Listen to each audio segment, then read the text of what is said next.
Good morning, everyone. Welcome to this session of dtalks or Disruptive Talks on Education. I'm your host, Mashood. Uh, uh, Today, we bring to you another uh, amazing idea, a visionary leader, someone who has really brought the vision of education, uh, which has reached to some of the remotest parts of the country. And when we talk about the a disruptive movement for literacy and for education, the speaker today and her organization has really demonstrated how you can uh, really truly bring transformational change in some of the most difficult territories and some of the remotest regions where the children and the communities need it the most. And to speak on today's issue, which is how can disruptive movements be created? How can we create people's movements for education at 17,000 feet? We have the founder of 17,000 feet. She has been a very passionate educator, previously has been engaged with the corporate sector, but has also been a teacher by profession, and a very avid traveler, and someone who loves trekking as well. And she is right now best known as someone who's leading the initiatives at 17,000 Feet Foundation, which is working in some of the remotest regions in India, including Ladakh and Sikkim as well, and transforming villages and schools and communities through education. So it's an absolute honor for us to welcome Ms. Sujata Sahu. Sujata, an honor to have you here on Detox, and we're really looking forward to know about your vision of change on how to disrupt and transform education through people's participation. Thank you, Mashood. Thank you for the introduction. Saved me a lot of time. Happy to be here. And okay, so I'd like to start by talking a little bit about 17,000 feet and what I visioned as disruption. So, to give you a bit of for those of you who've not been to Ladakh or been to these remote mountain areas, to need to give you a bit of a context. So 17,000 feet works to transform education, transform the lives of indigenous communities who live in the most extreme border mountain, remote mountain hamlets of India, largely in the Indian Himalayan region. So we're actually talking about 11 mountain states, 2 union territories, and these are areas which even to get to requires a long arduous trek of multiple days. These are areas which the temperatures are extreme. The hamlets are really, really far away and remote. They're not even hamlets, they're settlements largely. Many of these areas are home to barely 20, 30, maybe 50 homes. And these are tribal communities who've settled there for centuries. But just like you and me, just like all of us, they aspire for great education for their children. Um, and the one thing in education, good quality education, is the one thing that drives them to send sometimes their very young children or children, multiple children, to faraway towns just in the hope that they get better education, because they feel that their tiny hamlets and settlements lack the kind of exposure they need. They don't have the good education systems or schools that they need. So 17,000 feet was started by me in 2012 officially, with the view to helping to improve this education in these remote areas and give people a chance to stay back in their homes, give young children as young as 3 and 4 years old a chance to stay back in their homes and not be sent away just because their government school nearby wasn't good enough. So today, 9 years on, we are working in about 300 villages in Ladakh. And this is the Ladakh that tourism will not tell you about. These are the remotest in many of the border areas. And we've just started our foray into remote villages of Sikkim as well, focusing largely on in North Sikkim, which is the, again, remotest part of Sikkim. So to give you that's the context, to give you an idea of how 17,000 feet came about this idea and what our model really is. One of the things we realized in early years during my trekking days and my co-founders' trekking days was, unlike the plains, unlike many of the plains, tribal communities in this region really want good education. They do aspire for their children to go to good schools. They want their children to learn English. They want their children to have good government jobs. So largely, when we actually we surveyed we geomapped and surveyed the entire region of Ladakh back in 2012. It took us a good amount of time to even find the tiny schools. Mind you, we saw schools with 25 kids, 15 children. I even saw a school with 3 children or 5 children. Obviously, because of the remoteness of the region, some of the schools I've been to or my team continuously go to sometimes take 3 days to reach, sometimes 3 days of a walk. And given these kind of situations, one thing that we realized was yes, people here lack the exposure. Children here had barely seen the world outside their villages, number one. Number two, even though the government had set up hundreds of schools, in fact, Ladakh has almost 1,000 schools, which is commendable considering the average school strength is barely 25 children. But the problem is, yes, the teachers lack the motivation. The teachers lack the exposure and training. What do you do when it takes you 2 days or 3 days to walk to a remote village when there is no electricity, when there's basic, even mobile connectivity is missing? How do you expect education to be at the same standard as, say, the rest of the country or even the world? Or even as how do you even compare it with something like the main town of Leh, which had a lot of private schools? So when we did the initial mapping, if you will, the survey of these schools, so one thing that came about very strongly, yes, the teachers needed training, yes, the syllabus or the needed to change. It was based in English, and most of these children, being first generation learners, found it really hard to do this. But the one thing that came out very strongly was the fact that these communities were feeling a sense of isolation. They felt left out from mainstream. They felt left out from the rest of the country. They felt that they weren't being looked after. They're so far away, no one really cared. Number one. The other thing, we also felt that teachers were being sent to such faraway places. They themselves had to leave their homes, their little children, and spend 6 months a year in a remote village and see their own families once a year, maybe. They felt unmotivated. So for us, when we start, and obviously the school infrastructure wasn't at its best, largely because of lack of funds and lack of administrative ability. Going so far away and ensuring your schools are in good shape is a little hard. So one thing we realized very early on in the game is if we wanted to transform education, you have to transform the perception of the people, the stakeholders, the people who are in this system. You can train teachers, you can improve certain things, but unless people really want it, and unless we know what they want, and if we're able to give them something that they want and they're able to ask for it themselves, if they're able to articulate their wants, that's when we can really make a change. And the so here's what we did. We realized that very early on, that since people felt such a feeling of exclusion, of being away from mainstream India, one of the things we realized was we needed to give them that sense of being important again. That was very, very important. We needed to put them back in the seat of making their own choices. If they were sending their 3-year-old and 5-year-old children to live alone in a hostel in a town which is so far away that you saw them once in 3 years, it obviously meant they were doing it out of a sense of desperation and they didn't have a choice. We wanted to put the choice back in their hands. We wanted to make it more, help them make more informed choices, and while doing so, also give them a sense of happiness about what they had, make them feel good about what it is. We had to change perceptions. So that became kind of the root of what we did.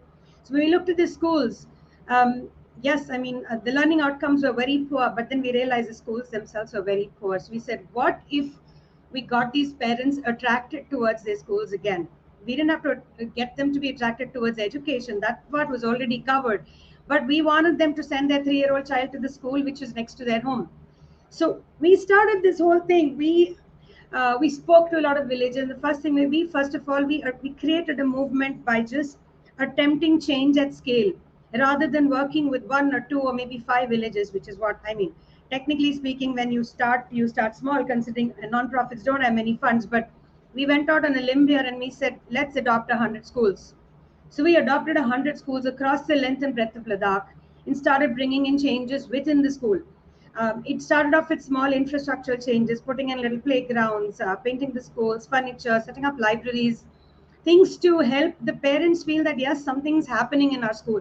And specifically when we did this, we also encouraged our funders, donors, people who come from other parts of the country to come in and be a part of our work. And we said, look, we don't want you to just donate. Please donate. Yes, we need it, but come with us and stay in these remote villages, because while doing so, you are giving that sense of importance to the villager and that little child who's never seen the world outside his mountains or tiny hamlets. So we would hold massive gatherings of villagers, get them involved in the work that we did, make them feel a sense of pride and ownership. So even if we were putting up a playground or setting up a library, we'd make sure that there would be storytelling and reading sessions where children told stories to their grandparents and vice versa. Grandparents would come into the school and tell stories in the local language while the children translated it into English. We set up playgrounds where entire communities, we asked them, we said, look, we're happy to do up your school for you, but we need you to contribute. So villagers would come in, we'd ask them to bring sand.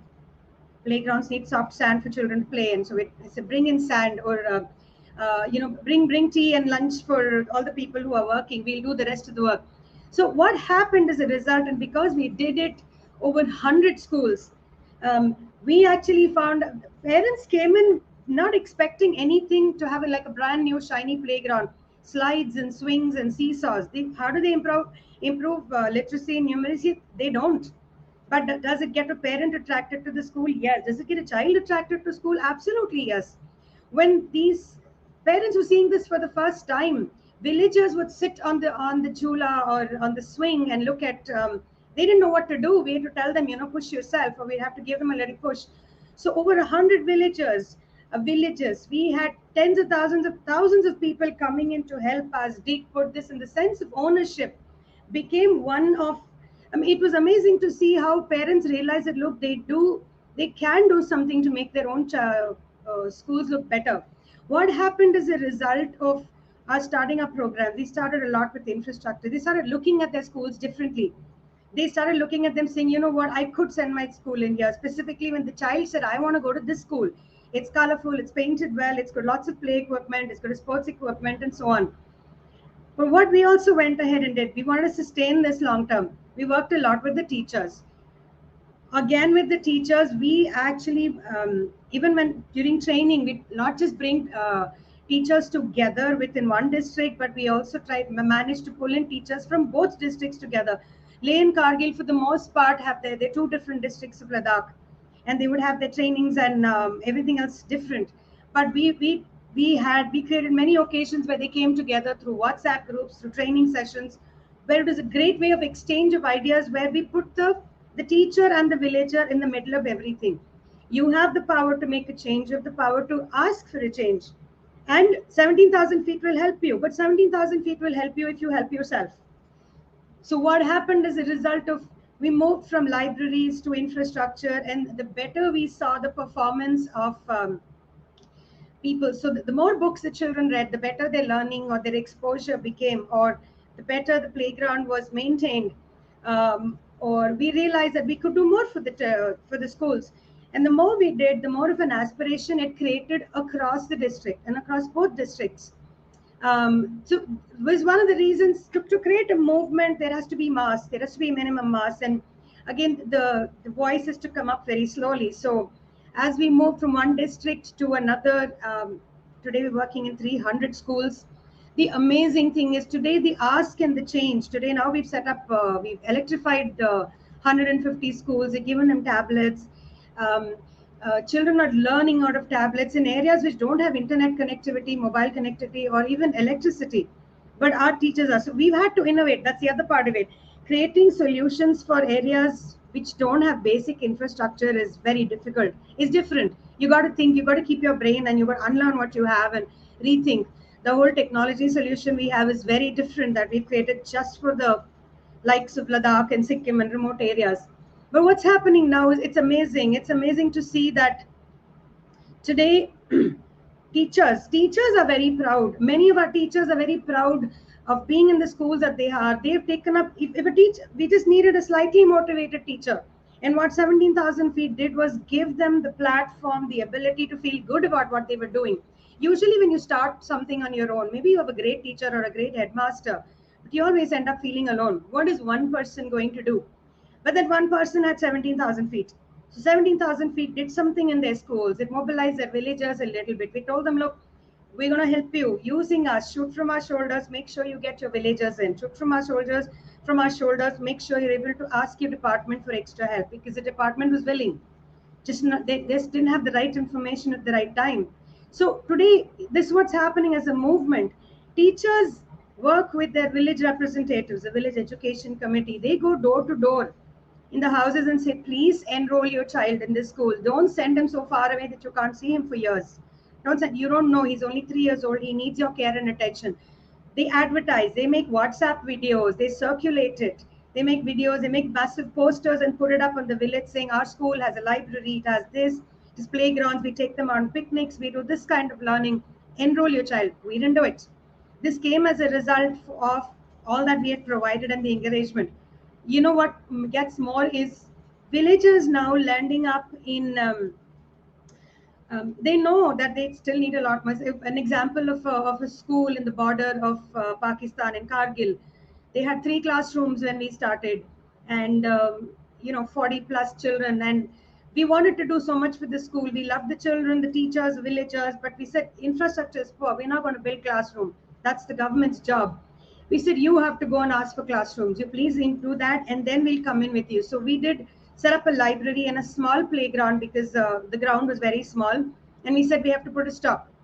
But they knew the equipment that we purchased for them was lying in storage for a year and a half, and we said, when you get your school upgraded, we'll come in. Now that same school, the village education committee, they have a one-to-one relationship directly with their council representatives, with the Department of Education, where they go on there, they put up proposals. They follow up, and they say, we demand this, we need this, we have 40 kids, our enrollment has increased from X to Y, we need more classrooms.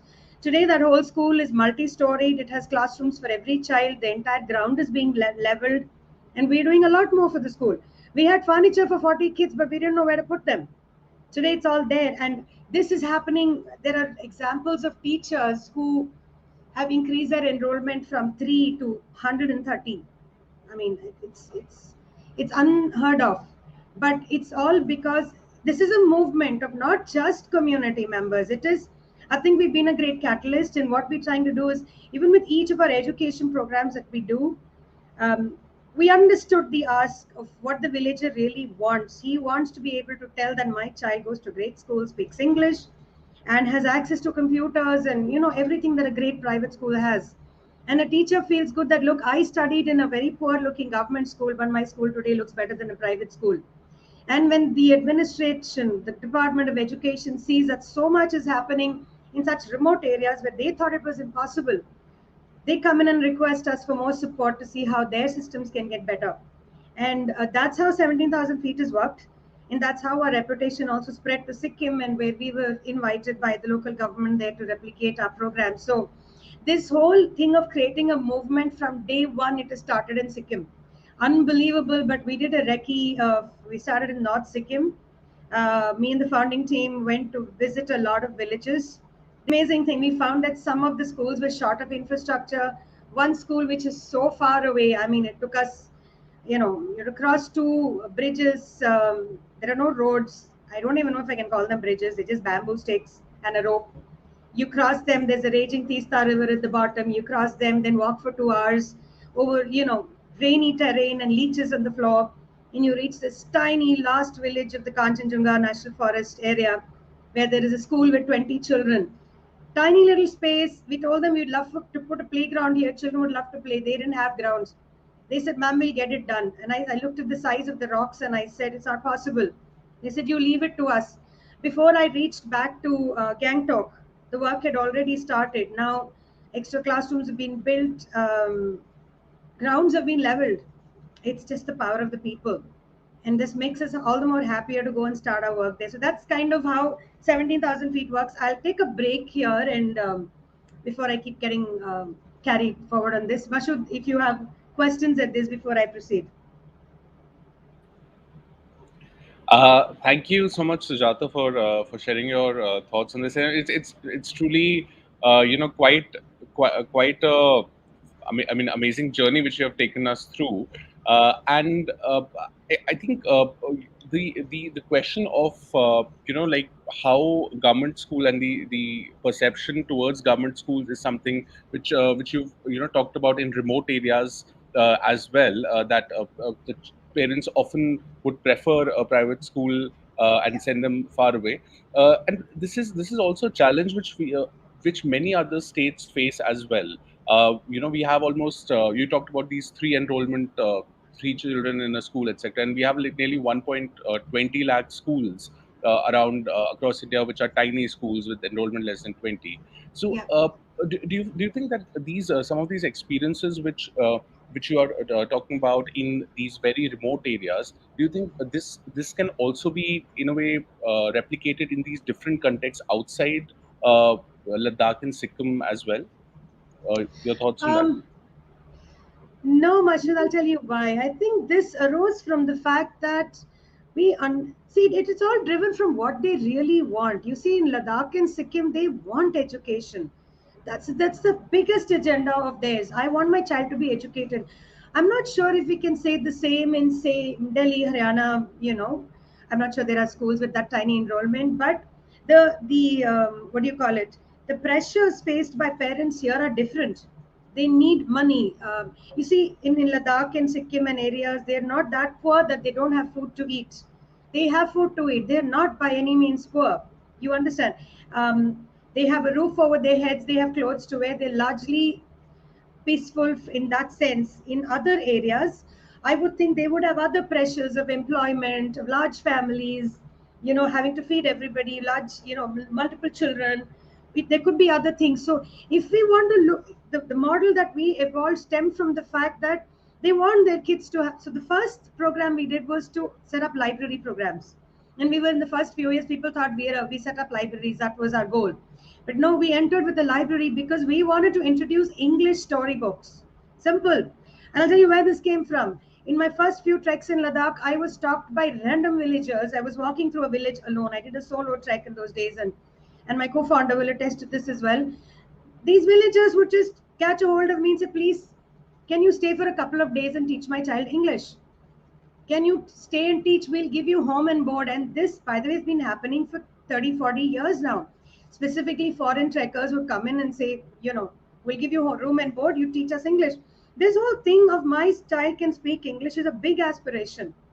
We talked on that. We addressed that by setting up the whole libraries and making sure these children spoke and performed in English for their parents to hear. And they saw that they were getting it from the school, which is right next door, a government school. Okay, then when we spoke to them, they would get fascinated by the way a private school looked. The parents who did have an access to go to the cities, they would look at these massive buildings. Fine, they house 1,000, 2,000 children, but our schools house 20 kids. But we can still make it look really good and aspirational. So that's what we came in with. But um, apples to apples, I don't know if it's a comparison. If you're able to understand the desperation of a parent, that's what we did. The desperation of a young parent to send a 3-year-old child away from them to stay in a dormitory, to stay alone with some relatives or with strangers, just so they can be enrolled in a private school. That's the desperation we addressed. So I believe if we are able to understand the desperation, we work to address that. We didn't work to address the school. I don't think the school was, oh, this school needs better infra. We said this, what is the parents' desperation? Can we address that? And that's what helped. And I do believe that this is possible, and I do believe there are organizations doing that. But yeah, you'll have to speak. And so what has happened with us here is, yes, children are coming back from private to government. Parents are pulling them out and saying, I don't need to. Children are driving it. They say, I don't want to go to private. They're like 50 kids in a classroom. I want to go here. They have a great playground. They have tablets. We are the only school in last year. Ours were the only school that were giving out tablets to children to take home to study. Not a single private school did that, nor the other government schools which didn't have our interventions. So yeah, it was aspirational. It just made them aspirational. Thank you, Sujata, for sharing your thoughts on that. And another aspect which is truly remarkable is how you and your team were like a catalyst to for the communities to make the public schooling system accountable. Yeah. When you went to the communities for the first time, did you feel that what was the impression of the parents with respect to making government schools accountable? Did they feel that it was worth trying it, or did you face kind of resistance in that area? And how were you able to transform this kind of attitude that yes, we as a community need to make the public school accountable? So the one thing you need is patience. Okay, okay, lots of patience. So, but back to that early days was yes. If we went in with the whole the Hindi word is bhashan, but if you went in there and gave a lecture on, you need to do this, you need to do that, and it almost never works. It's like with kids, right? You can't tell them anything. They'll do it when they experience it. So early days, yes, the thing that we felt was the common complaint that we heard was, yeah, teachers don't exist. Teachers don't come to school. Whenever we go there, there's somebody or the other absent. So this was the common thing. They said it doesn't work. On the other hand, the teachers would like, parents don't even come for parent teacher meetings. What do they know? And I'm sure this is the same everywhere, right? No matter which part of the country. So they don't come in, they're illiterate. We've told them 100 million times. They don't come in. Why should we care? Why do we bother? So yeah, it was pretty hard. But we let the actions talk. What we let is, as we stepped back from doing the whole lecture thing, and I have to tell you, these mountain people love to talk. I mean, in the sense, if you see community meetings or large gatherings, or whether it's education officials or politicians or whatever, we just have these loud speeches, and it goes on. We step back and we involved them in our work. We involved both sides. Teachers, which was mandatory. Let me give you an example. Last week, we were supposed to, for a particular funda, we were supposed to select a whole bunch of schools and start work. We had selected these schools already. We had gone there and kept a whole bunch of equipment, solar panels and tablets and things like that. We're supposed to start work. And the past 2, 3 meetings, we've been asking for the villagers to come forward, that you have to help, you have to be a part of this. And after the second meeting and multiple phone calls, and he reached there, the headmaster gave the same attitude. Okay, I don't know this, they never come and they don't show up and things like that. So we said, fine, we're moving it. So we, at our own cost, removed the entire thing. We have to go back to funder and say, sorry, we're changing your school. We did. We removed everything.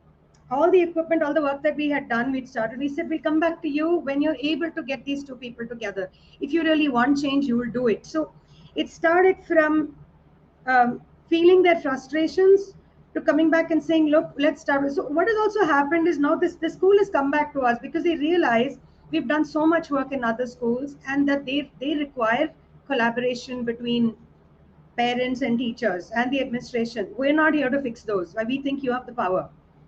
We do have the power to take back things, right? So yeah. So that's what we've done, and I think over years it has worked. They're learning to live with each other. They're learning to ask. It's amazing to see nowadays parents are saying, no, our villagers will help us. You don't have to. This other school in Sikkim that I went to, it was amazing. I didn't even see the HM.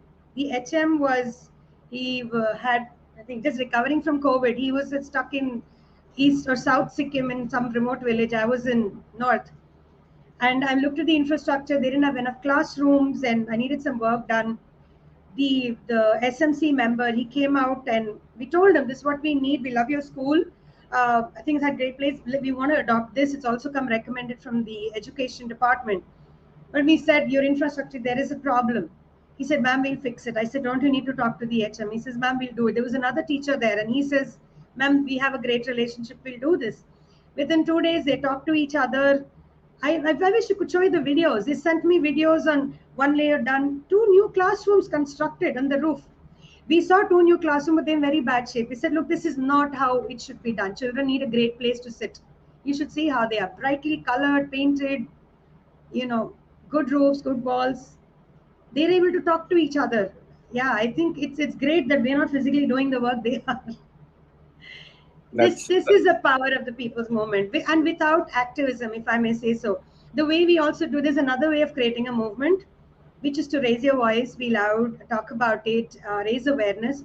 We do raise awareness a lot, but in a very, very positive way.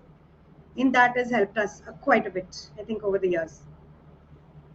That's truly remarkable, Sujat, and thank you for sharing these stories with us as well. And yeah, when you talk about a people's movement, so traditionally how movements have been seen is either as something which kind of starts from the grassroots and then kind of goes up and transforms. And in certain contexts, you have something which kind of starts from the very top, from the minister or from the government, and then everyone takes up.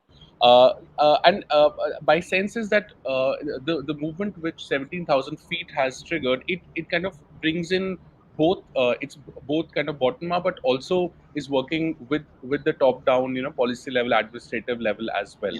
So would you like to share a bit more as to, when you're able to kind of trigger these movements at the grassroots, then what is the role of the government here with respect to supporting that? What is the role of, for example, when you started with one school, for example, how does that evidence which of impact which is created, how is that scaled on a large scale with the help of government? If you'd like to take us through that process Sure. also.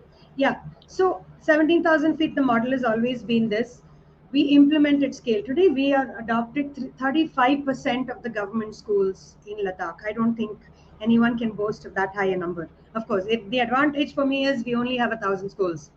But the disadvantage is 30, this is 35% or other 300 plus schools spread over 60,000 square kilometers of extremely harsh mountain terrain, temperatures going down to minus 50 degrees, no electricity, no roads. I mean, you should just spend a week there, Mashud, then you'll understand, right? But so our model has always been we implement and demonstrated scale. We could have done this with 5 schools and 10 schools.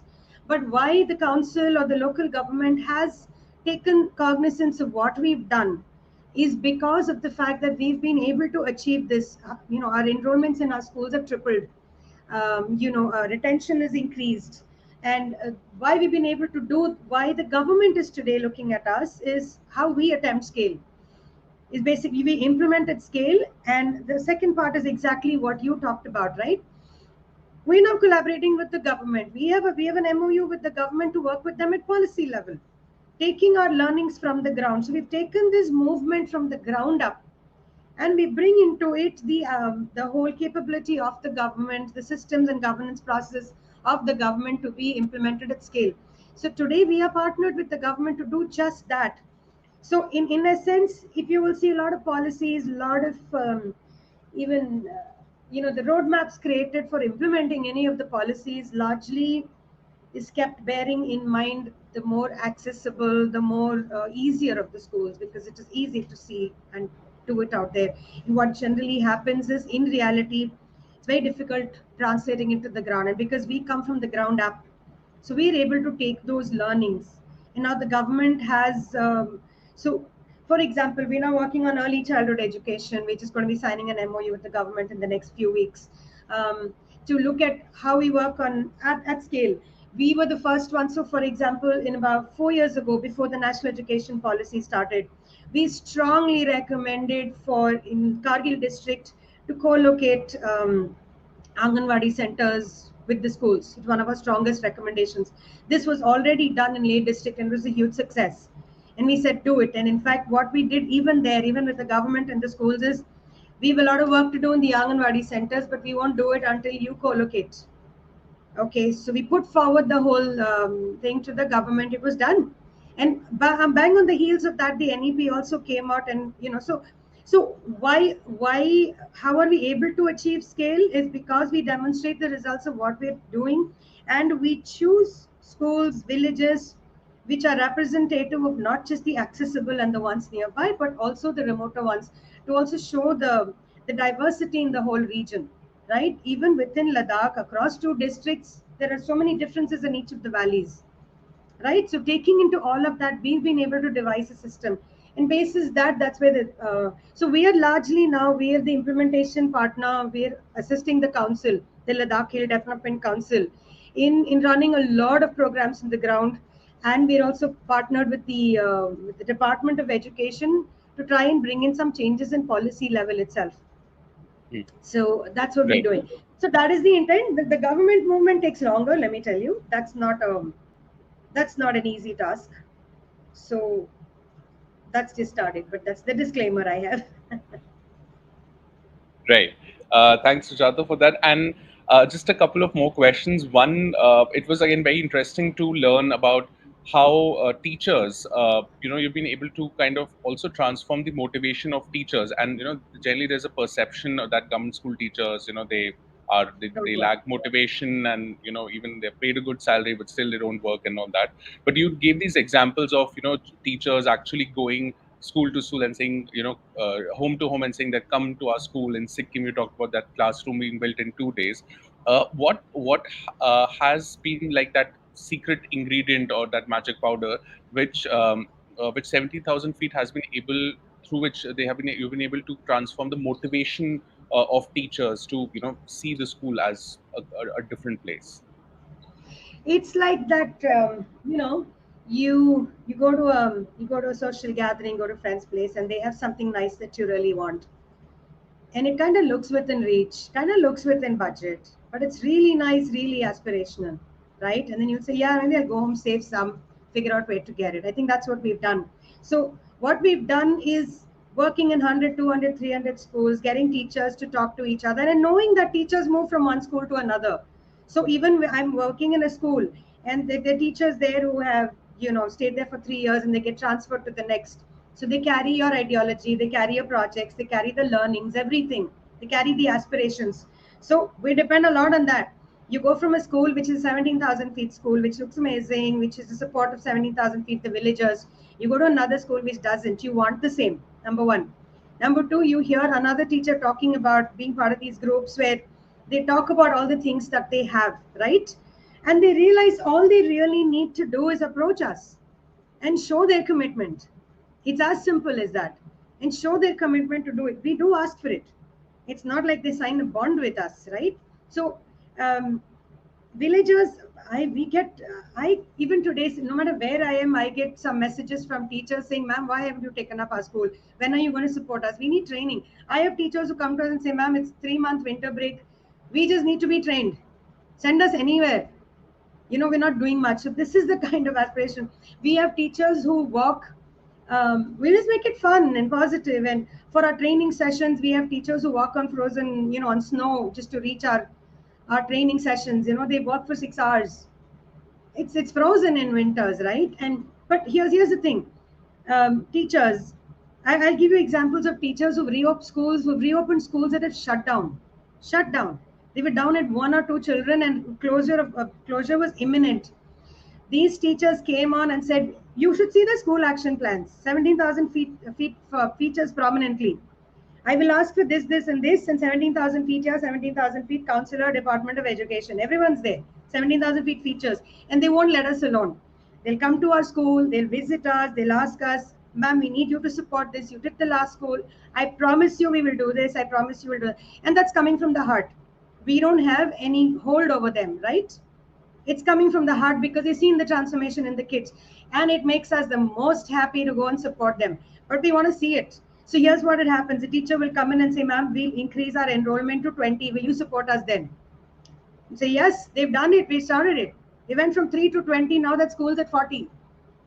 Okay, and that's when because the us comes from inside.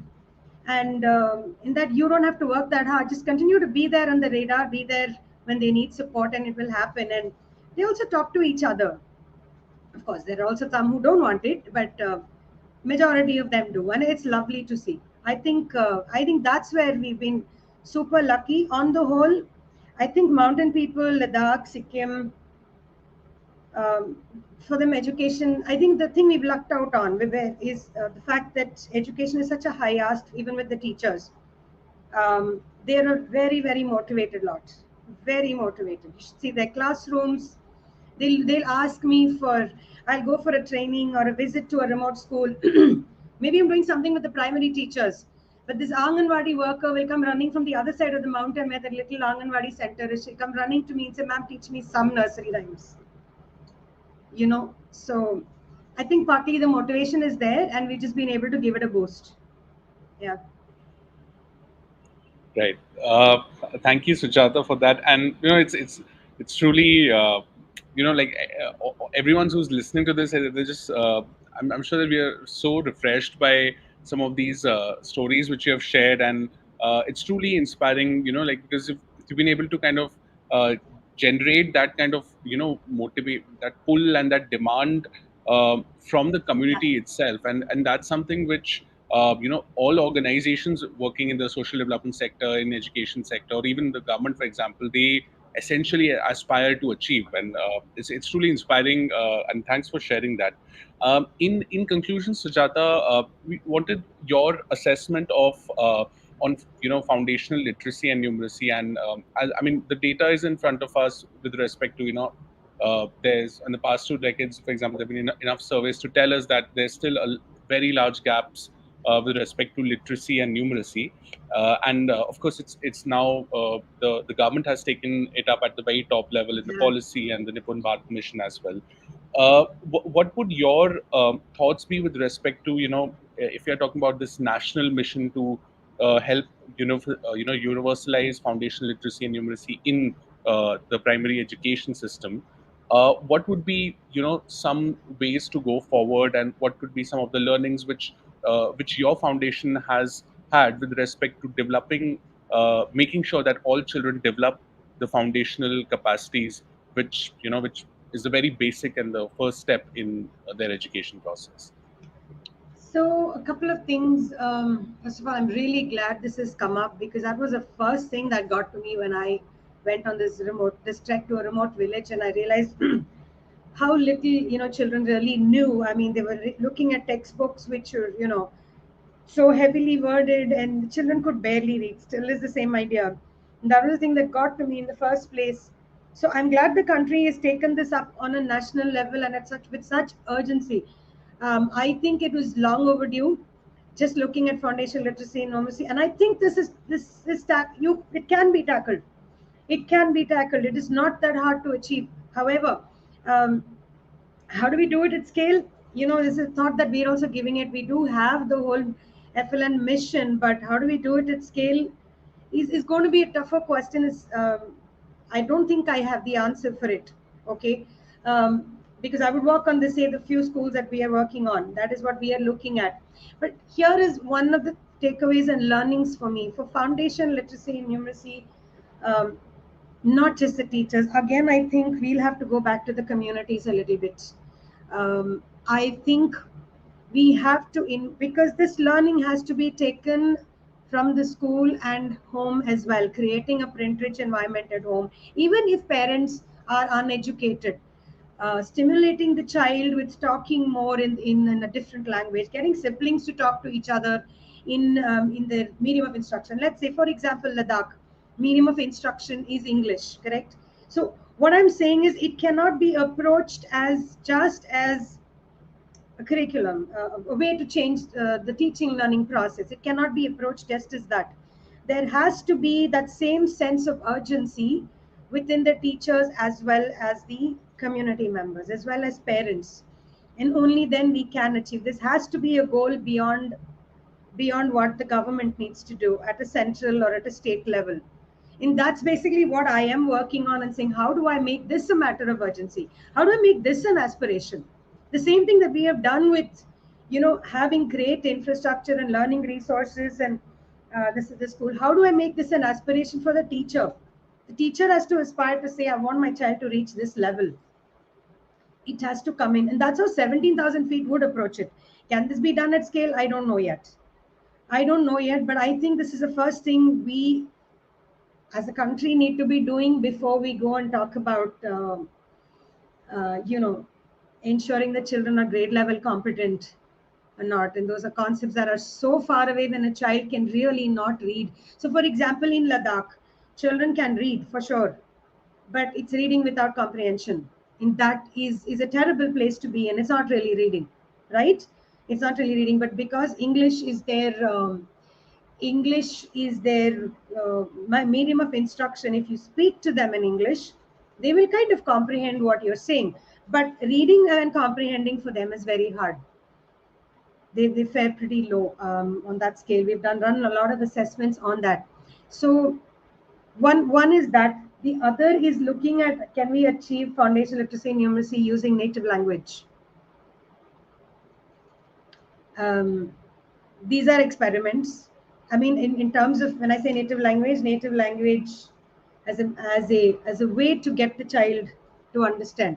We're looking at foundational literacy, numeracy at young ages, and also at older ages. How do we achieve that? Children who are already in fifth, sixth, or seventh grade and still don't have the basic skills, right? So I don't have the answer. I'm waiting to see how this pans out. Ladakh has put a whole emphasis on this as well, and yeah, we'll see how it goes. Cast me next year because we are running a pilot this year. Maybe next year I'll have a better answer for you. Sure. We're running a pilot in a very small set of schools. Yes, in uh, keeping with the I, international. right. Yeah. And we would be very excited to host you again with more observations from that pilot. And Sujata, again, thank you so much for joining us here. It's you've really helped uh, kind of address the very core of what we here at dtalks are trying to uh, provide a forum for, which is uh, ideas that have grand vision, that are very bold in its intent, in terms of scale, in terms of the disruption which is causing, and 17,000 feet foundation's story and the impact which it has created. It's truly inspiring, and it can be truly called something which has been very disruptive. And we hope that all those who are watching this and who will be watching this video in the coming time, they are inspired by this. I'm sure they're going to take back a lot of notes with respect to their specific work and their communities that they are working with, and it's truly like how the aspirations of the community, you and Yeah. your team have been able to kind of Yeah. support them and kind of even encourage them to go even the next step and dream even bigger. It's truly inspiring. So thank you Thank once you. again, Sujata, for joining us, and we wish you the very best. And we hope to host you again so soon again with more ideas and more thoughts on FLN as well. Thank you. Thank you so much, and great to be part of the Detox Show. Look forward to many more such talks like this from other people who've done such great work as well. Thank you.